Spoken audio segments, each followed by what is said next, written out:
Və bun türklərin adı çəkildiyi növbəti mənbə isə Kartlis Çxovrebadır.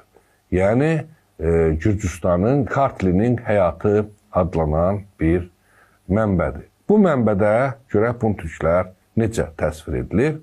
Bu mənbədə isə qeyd edilir ki, Makedoniyalı İskəndər Lot övladlarını yarım qaranlıq ölkəyə sıxışdırarkən burada qədimdən yaşayan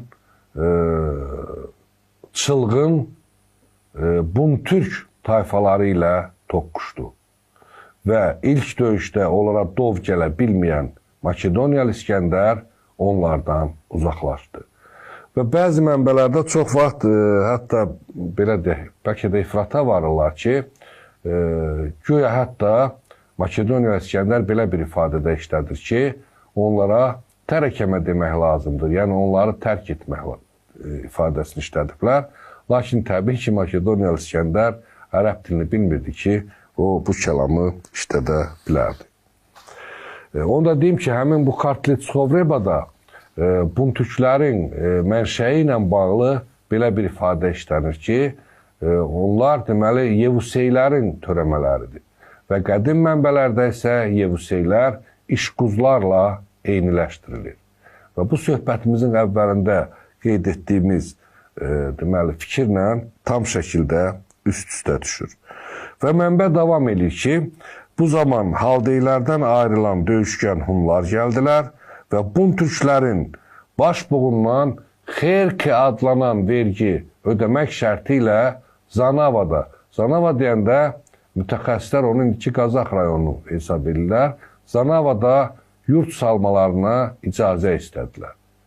Və təbii ki, Bun-Türklər də onların deməli bu xahişini qəbul edir.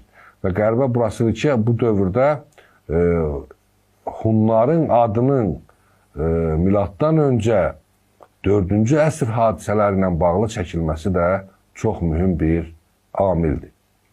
Və sonra mənbə davam edir ki, Makedoniyalı İskəndərin qoşunları ikinci dəfə həmin bölgəyə yürüş edirlər və deməli 4 qalada yaşayan Bun-Türkləri, 4 qala deyərkən orada deməli Urbunisi, ondan sonra Odzırxi, Sarkini, Pletsixi bu kimi qalaların adları çəkilir. Yəni Kürd çayı boyunca salınmış qalalar idi.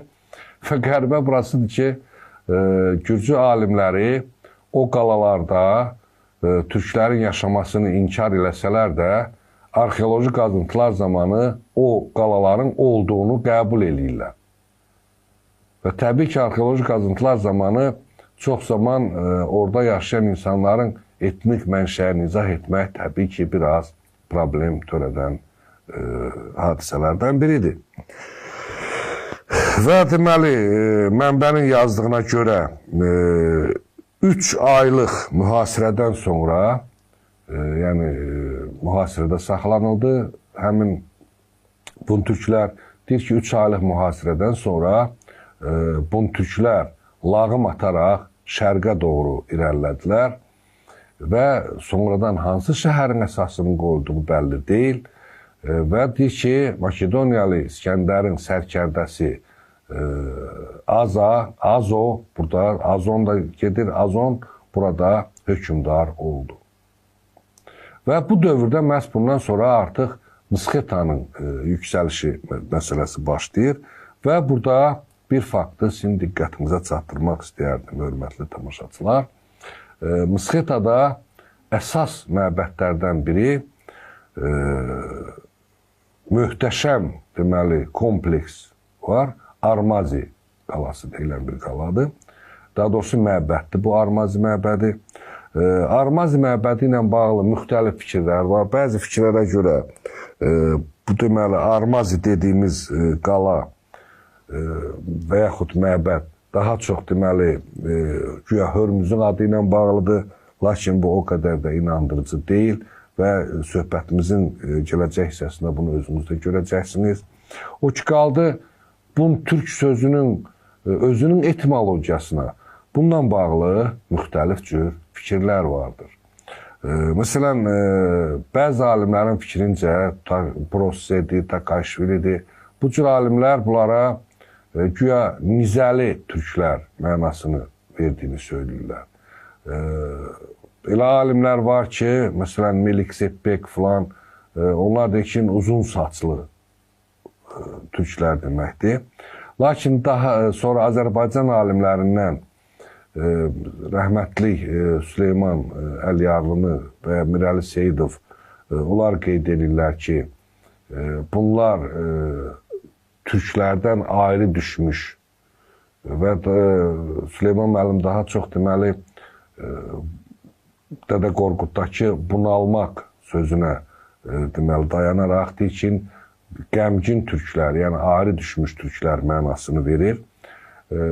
Abuladze deyilən Gürcü alimi və akademik Nikolay Yakovleviç Marın fikrincə isə bu yerli türk mənasını verir. Və daha yaxşı olar ki, təbii ki, sözün özünün Gürcü dilində olduğuna biz fikir verək. Yəni, türk sözünün təbii ki, tərcümə ehtiyacı yoxdur və Gürcü dilində də bu, əgər Bun Türki adlandırılıbsa, biz daha çox o sözün əvvəlindəki bun sözünə diqqət yetirməliyik. Düzdür, türk dilində bunalmaq, həqiqətən qəmlənmək, bu mənanı verdiyi halda, Gürcü dilinin özündə buni, bunevnoba əsl mənasını verir. Əsl, safqanlı, təmiz. Bu isə deməli müəyyən mənada Abuladzenin fikrindən daha çox səsləşir və görünür ki, o Gürcü xronikaları yerli türkləri sonradan özlərinin gördüyü, məsələn, xalqların böyük köçü zamanı gördükləri türklərdən 7-ci, 6, 8-ci yüzilliklərdə, 11-ci yüzilliklərdə gələn türklərdən fərqləndirmək üçün məhz bu türkləri yerli türklər adlandırmaqla bu biri türklərdən fərqləndirmək fikrinə düşmüşdülər. Və tamamilə də haqlıydılar.